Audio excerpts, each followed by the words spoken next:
Okay. Yeah, I'm on page 552. I'm probably only going to read 10 pages, which means I'm going to have to do, part 3. Excuse me. Yeah, so I'll do part 3 tomorrow, then chapter 26, the first half on Sunday, maybe? I don't know. I'll see. I'll play it by ear. I'll have all of them done by Friday next week, though. But anyways, I again do not have a drink. I still have the same lemon lime Gatorade. We'll see what happens. Okay. Yeah. So page 550.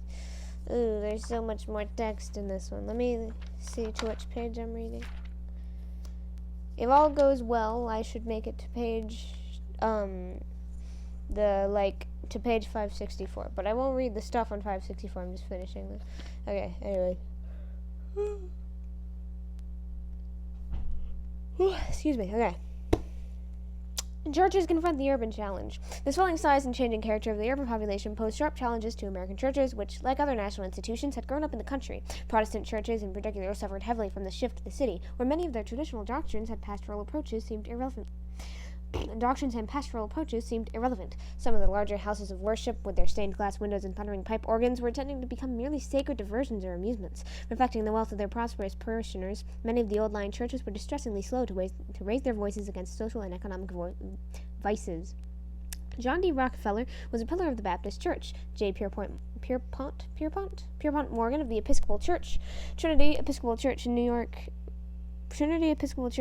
actually owned some of the city's worst slum property. Cynics remarked that the Episcopal Church had become the Republican Party at prayer. Some religious leaders began to worry that in the age-old struggle between God and the devil, the wicked one was registering dismaying gains. The mounting emphasis was on materialism. Too many devotees worshipped at the altar of the avarice. Money was the accepted measure of achievement, and the new gospel of wealth proclaimed that God caused the righteous to prosper. Into this spreading moral vacuum stepped a new generation of liberal Protestants. With roots in the Unitarian revolt against Orthodox Calvinism, liberal ideas came into the mainstream of American Protestantism between 1875 and 1925, despite frequent and bitter controversies with fundamentalists. Entrenched in the leadership and seminaries of the dominant denominations, liberal Protestants adapted religious ideas to modern culture, attempted to reconcile Christianity with new scientific and economic doctrines. They rejected biblical literalism, urging Christians to view biblical stories as models for Christian behavior rather than a dogma. They stressed the ethical teachings of the Bible and allied themselves with the reform-oriented social gospel movement and urban revivalists like Dwight Lyman Moody, a former shoe salesman who captivated audiences with his message of forgiveness. Their optimistic trust in community fellowship and their focus on earthly salvation and personal growth attracted many followers. They helped Protestant Americans reconcile their religious faith with modern, cosmopolitan ways of thinking. Simultaneously, the Roman Catholic and Jewish faiths were gaining enormous strength from the new immigration. By 1900, Roman Catholics had become the largest single denomination, numbering nearly 9 million communicants.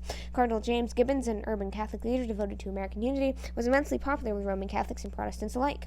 Acquainted with every president from Johnson to Harding, he employed his liberal sympathies to assist the American labor movement. By 1890, the variety-loving Americans could choose from 150 religious denominations, 2 of them brand new. One was the band-playing Salvation Army, whose soldiers without swords invaded America from England in 1879 and established a beachhead on the country street corners. Appealing frankly to the down-and-outers, the boldly named Salvation Army did much practical good, especially with free soup. The other important new faith was the Church of the Christ, scientific Christian Science, founded by Mary Baker Eddy in 1879 after she had suffered much ill health. Preaching that the true practice of Christianity heals sickness, she set forth her views in a book entitled Science and Health with Key to the Scriptures, which sold an amazing 400,000 copies before her death. A fertile field for converts was found in America's hurried, nerve-wracked, and urbanized civilization, to which Eddy held out the hope of relief from discords and diseases through prayer as taught by Christian Science. By the time she died in 1910, she had founded an influential church that embraced several 100,000 devoted worshippers. Urbanites also participated in a new kind of religious affiliated organization, the Young Men's and Women's Christian Associations. Hold on, my jacket string is trying to touch my mic, and I am angry at it. The YMCA and the YWCA, established in the United States before the Civil War, grew up by leaps and bounds. Combining physical and other kinds of education with religious instruction, the Ys appeared in virtually every major American city by the end of the 19th century. Darwin disrupts the churches. The old-time religion...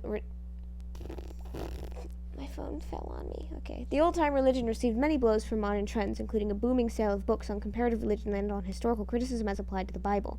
Most unsettling of all were the writings of the English naturalist Charles Darwin. In lucid prose, he set forth the sensational theory that higher forms of life had slowly evolved from lower forms through a process of random biological mutation and adaptation.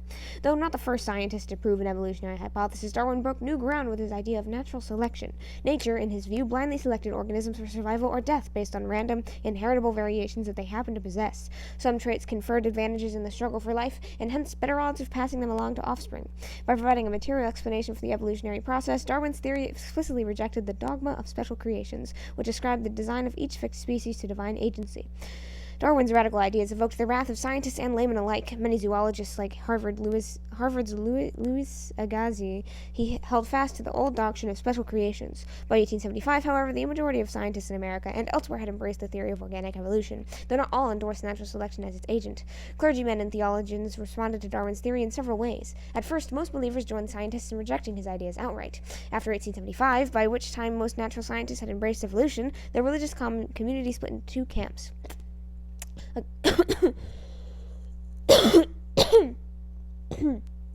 Excuse me. A conservative minority stood firmly behind the scripture as the infallible word of God, and they condemned what they thought was the best hold on, I gotta drink my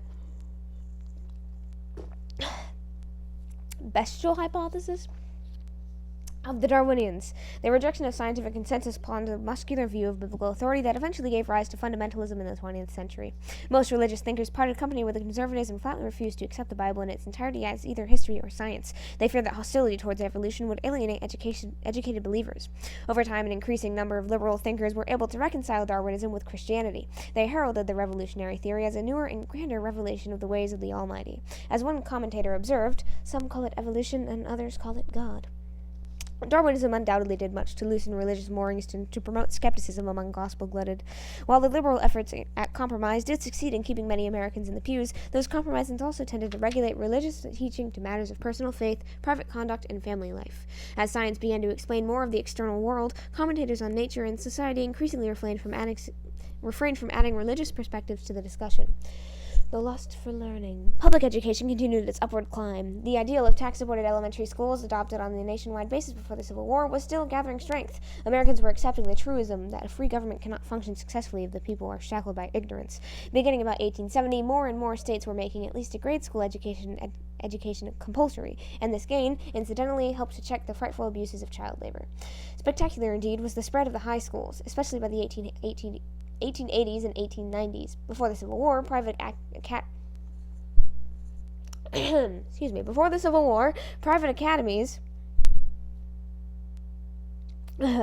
I literally can't read because I'm a stupid throat. Okay. Private academies at the secondary level were common, and tax-supported high schools were rare, numbering only a few hundred. But the concept that a high school education, as well as a grade school education, was the birthright of every citizen was now gaining impressive support.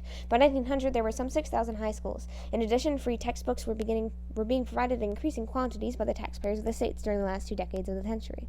Other trends were noteworthy. Teacher training schools, then called normal schools, experienced a striking expansion after the Civil War. In 1860, there were only 12 of them, and in 1910, over 300. Kindergartens, earlier borrowed from Germany, began to gain strong support. The new immigration in the 1880s and 1890s brought vast new strength to private Catholic parochial schools, which were fast becoming a major pillar of the nation's educational structure. In the realm of adult education, the Chautauqua movement, launched in 1874 on the shores of Lake Chautauqua in New York, sponsored public lectures and home study courses nationwide that reached hundreds of thousands of knowledge-hungry men and women. Crowded cities, despite their cancers, generally provided better educational facilities than the old one-room, one-teacher red schoolhouse. The success of the public schools is confirmed by the falling of the illiteracy rate from 20% in 1870 to 10.7% in 1900. Americans were developing a profound faith in formal education as the sovereign remedy for their ills. Booker T. Washington and education for black people. Of non-whites were illiterate What did I just do? Sorry, I just skipped to the next paragraph instead of reading the intro. War-torn and impoverished, the South lagged far behind other regions of public education, and African Americans suffered most severely. A staggering 44% of non-whites were illiterate in 1900. Some help came from northern philanthropists, but the foremost champion of black education was an ex-slave, Booker T. Washington. His classic autobiography, Up From Slavery, tells how he slept under a board sidewalk to save pennies for his schooling. Called in 1881 to head the black normal and industrial school at Tuskegee, Alabama, he began with 40 students in a tumble-down shanty. Undaunted, he taught black students useful trades so that they could gain self-respect and economic security. Washington's self-help approach to solving the nation's racial problems was labeled accommodationist because it stopped short of the directly challenging white supremacy. Recognizing the depths of Southern white racism, Washington avoided this issue of social equality. Instead, he grudgingly acquiesced in segregation in return for the right to develop, however modestly and painstakingly, the economic and educational resources of the black community. Economic independence would ultimately be the ticket, Washington believed, to black political and civil rights. Washington's commitment to training young blacks in agriculture and the trades guided the curriculum at the Tuskegee Institute. It made it an ideal place for slave-born George Washington Carver to teach and research. After Carver joined the faculty in 1896, he became an internationally famous agricultural chemist who provided a much-needed boost to the Southern economy by discovering hundreds of new uses for the lowly peanut, shampoo, axle grease, sweet potato, vinegar, and soybean paint. Other black leaders, notably Dr. W.E.B. Du Bois, assailed Booker T. Washington as an Uncle Tom who was condemning their race to manual labor and perpetual inferiority. Born in Massachusetts, Du Bois was a mixture of African, French, Dutch, and Indian blood. Thank God, no Anglo-Saxon, he would add. After determined struggle, he earned a Ph.D. at Harvard, the first of his race to achieve that goal. The honor, I assure you, was Harvard's, he said. He demanded complete equality for blacks, social as well as economic, and helped found the National Association for the Advancement of the Colored People, NAACP, in 1909. Rejecting Washington's gradualism and separatism, he argued that the talented tenth of the black community should be given full and immediate access to the mainstream of American life. An exceptionally skilled historian, sociologist, and poet, he died in self-exile in Africa in 1963 at the age of 95. Many of Du Bois's differences with Washington reflected the contrasting life experiences of Southern and Northern blacks. The hallowed halls of Ivy. Colleges and universities also shot up like lusty young saplings in the decades after the Civil War. A college education increasingly seemed indispensable in the scramble for the golden apple of success. Even women and African Americans were finding new opportunities for higher education. Women's colleges such as Vassar were gaining ground, and universities open to both genders were blossoming, notably in the Midwest. And by 1880, every third college graduate was a woman. By the turn of the century, the black institutes and academies planted during Reconstruction had blossomed into a crop of Southern black colleges. Howard University in Washington, D.C., Hampton Institute in Virginia, Atlanta University, and numerous others earned higher education for blacks until the civil rights movement of the 1960s made widespread attendance at white institutions possible. The truly phenomenal growth of higher education owed much to the Morrill Act of 1862. This enlightened law provided a generous grant of public lands to the states for support of education.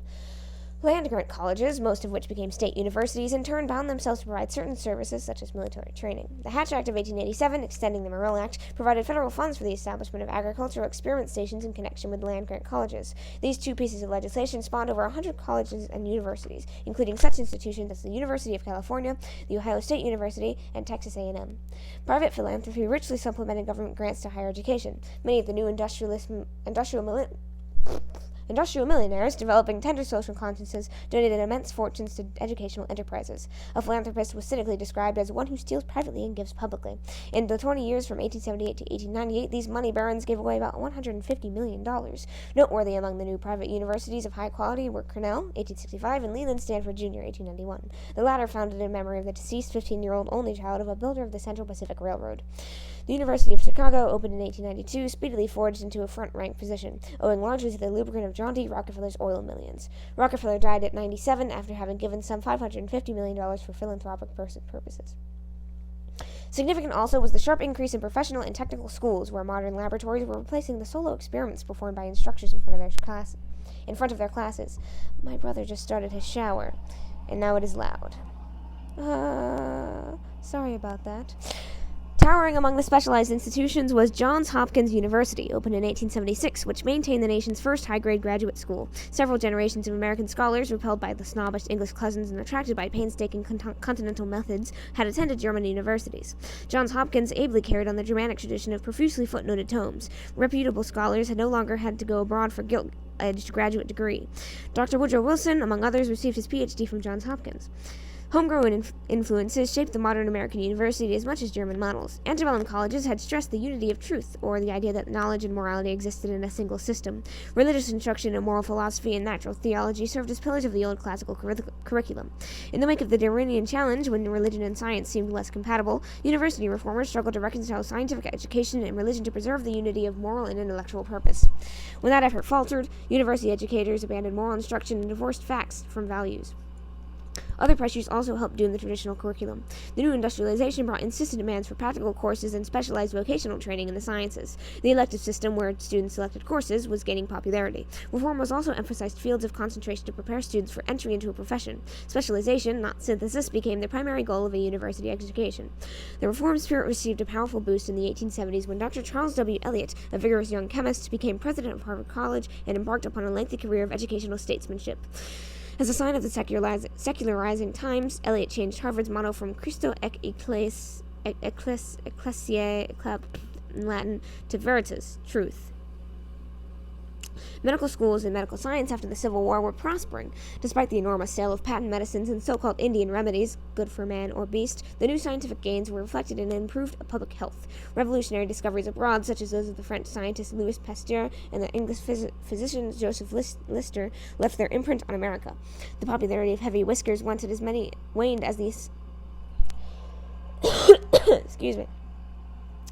as the century ended. Such hairy adornments were now coming to be regarded as germ traps. As a result of new health-promoting precautions, including campaigns against public spitting, life expectancy at birth was measurably increased. One of America's most brilliant intellectuals, the slight and sickly William James, served for 35 years on the Harvard faculty. Through his numerous writings, he made a deep mark on many fields. His principles of psychology helped to establish the modern discipline of behavioral psychology. In The Will to Believe and the Varieties of Religious Experience, he explored the philosophy and psychology of religion. In his most famous work, Pragmatism, he pronounced that America's greatest contribution to the history of philosophy was this concept of pragmatism, that the truth of an idea was to be tested, above all, by its practical consequences.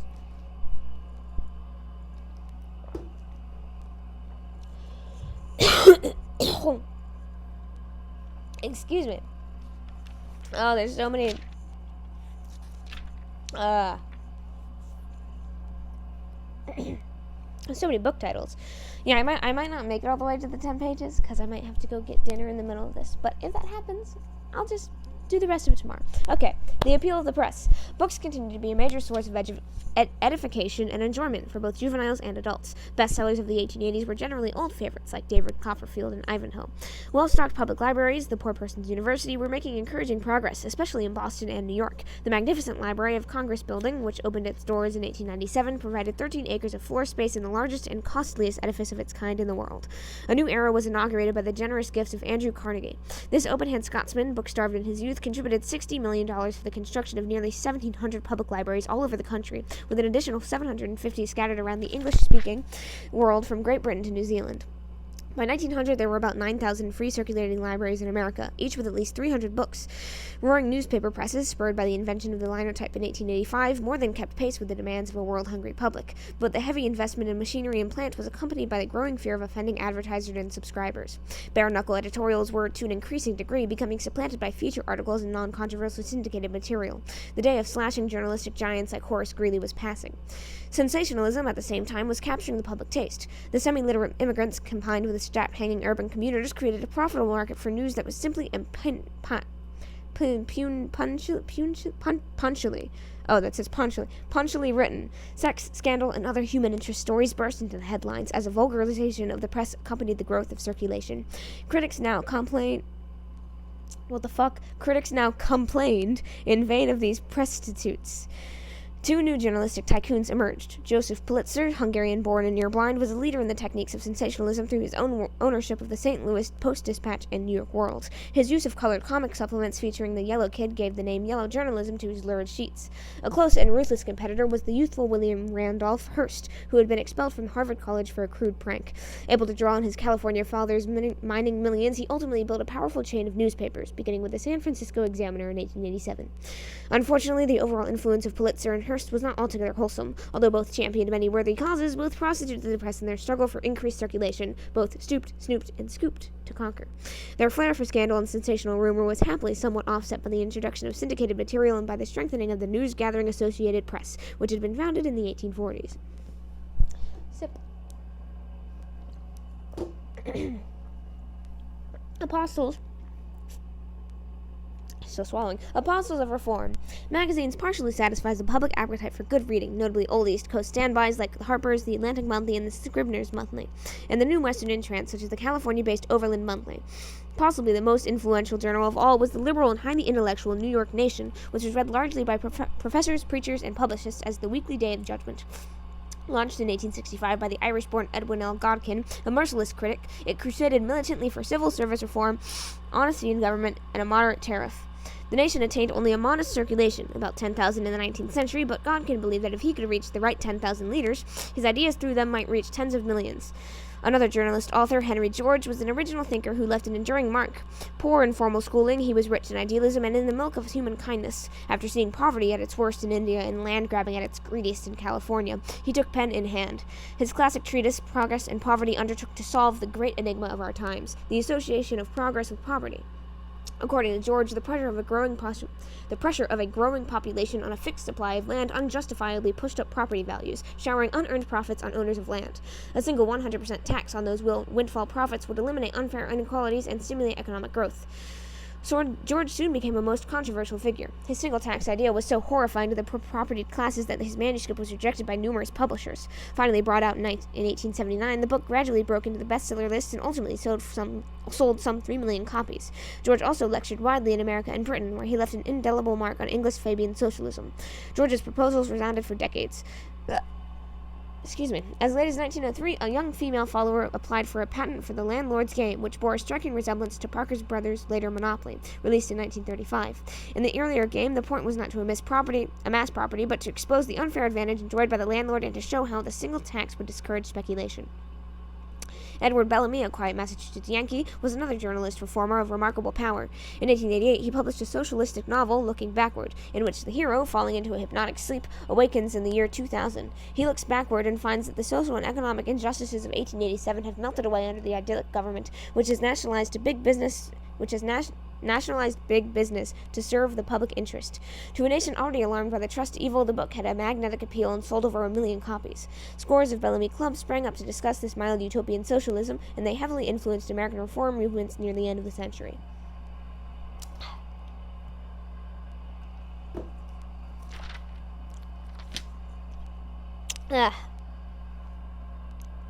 Every time I take a sip, I drool. The new morality. Like other radical reformers, Victoria Woodhull shook the pillars of conventional morality when she publicly proclaimed her belief in free love in 1871.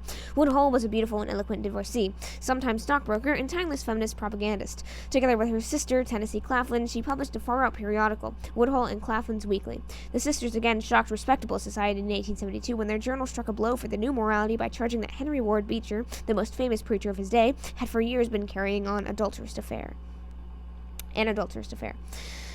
Pure-minded Americans sternly resisted these affronts to their moral principles. Their foremost champion was a portly crusader, Anthony Comstock, who made lifelong war on the immoral. Armed after 1873 with a federal statute, the notorious Comstock Law, the self-appointed defender of sexual purity, boasted that he had confiscated no fewer than 202,679 obscene pictures and photos, 4,185 boxes of pills, powders, etc. used by abortionists, and 26 obscene pictures framed on laws of saloons. His proud claim was that he had driven at least 15 people to suicide. The antics of the Woodhull sisters and Comstock exposed to daylight the battle in the late 19th century America over sexual attitudes in the place of women. Switchboards and typewriters in the booming cities became increasingly the tools of women's independence. Young working men headed to dance halls and nightclubs when the day was done, enjoying a new sense of freedom in the cities. This new morality began to be reflected in soaring divorce rates, the spreading practice of birth control, and increasingly frank discussion of sexual topics. By 1913, said one popular magazine, the chimes had struck 6 o'clock in America. Families and women in the city. Let's see. The new urban government was hard on families. Paradoxically, the crowded cities were emotionally isolating places. Urban families had to go it alone, separated from the clan, kin, and village. As families increasingly became the virtually exclusive arena for intimate companionship and for emotional and psychological satisfaction, they were subjected to unprecedented stress. Many families cracked under the strain. The urban era launched the era of divorce. From the late 19th century dates the beginning of the divorce revolution that transformed the United States' social landscape in the 20th century. Urban life also dictated changes in work habit and even family size. Not only fathers, but mothers and even children as young as 10 years old often worked, and usually in widely scattered locations. On the farm, having many children meant having more hands to help with hoeing and harvesting, but in the city, more children meant more mouths to feed, more crowding in the sardine tin tenements, and more human baggage to carry in the uphill struggle for social mobility. Not surprisingly, birth weights were still dropping, and family size continued to shrink as the 19th century lengthened. Marriages were being delayed, and more couples learned that techniques of birth control. The decline in family size, in fact, affected rural Americans as well as urban dwellers, and old stock natives as well as new immigrants. Women were growing more independent in the urban environment, and in 1898, they heard the voice of major feminist prophet Charlotte Perkins Gilman. In that year, the free-thinking, original-minded Gilman published Women in Economics, a classic of feminist literature. As a distant relative of Harriet Beecher Stowe and Catherine Beecher, Gilman displayed the restless temperament and reforming zeal characteristic of the remarkable Beecher clan. Strikingly handsome, she shunned traditional feminine frills and instead devoted herself to a vigorous regimen of physical exercise and philosophical meditation. In her masterwork of 1898, Gilman called on women to abandon their dependent status and contribute to the larger life of the community through productive involvement in the economy. Rejecting all claims that biology gave women a fundamentally different character from men, she argued that our highly specialized motherhood is not so advantageous as believed. She advocated centralized nurseries and cooperative kitchens to facilitate women's participation in the workforce, anticipating by more than half a century the daycare centers and convenience food services of a later day. Gilman's call for female participation in the world of wage labor reflected epochal changes already underway, as more than 1 million women joined the workforce in the single decade of the 1890s. But strict social codes prescribed when women might work and what jobs they might hold. Because employment for wives and mothers was considered taboo, the vast majority of working women were single. Their jobs also depended on their race, ethnicity, and class. Black women had few opportunities beyond domestic service. White-collar jobs as social workers, secretaries, department store clerks, and telephone operators were largely reserved for native-born women, while immigrant women tended to cluster in particular industries, as Jewish women did in the garment trades. Although hours were often long, pay low, and advancement limited, a job still brought working women some economic and social independence. After contributing a large share of their earnings to their families, many women still had enough money in their pocketbooks to enter a new urban world of sociability. Excursions to amusement parks with friends on days off and Saturday night dances with the fellas. Beyond addressing the world of work, fiery feminists also continued to insist on the ballot. They had been demanding the vote since before the Civil War, but many high-minded female reformers had temporarily shelved the cause of women to battle for the rights of blacks. In 1890, militant suffragists formed the National American Women's Suffrage Association, NAWSA. Its founders included aging pioneers like Elizabeth Cady Stanton, who had helped organize the first Women's Rights Convention in 1848, and her longtime comrade Susan B. Anthony, the radical Quaker Spitfire who had courted jail by trying to cast a ballot in the 1872 presidential election. By 1900, a new generation of women had taken command of the suffrage battle. Their most effective leader was Carrie Chapman Catt, a pragmatic and businesslike reformer of relentless dedication. Significantly under Catt, the suffragists de-emphasized the argument that women deserved to vote as a matter of right because they were in all respects the equals of men. Instead, Catt stressed the desirability of giving women the vote if they were to continue to discharge their traditional duties as homemakers and mothers in the increasingly public world of the city. Women had special responsibility for the health of the family and the education of children, the argument ran. On the farm, women could discharge these responsibilities in the separate sphere of the isolated homestead, but in the city they needed a voice on boards of public health, police commissions, and school boards. By thus linking the ballot to a traditional definition of women's role, suffragists registered encouraging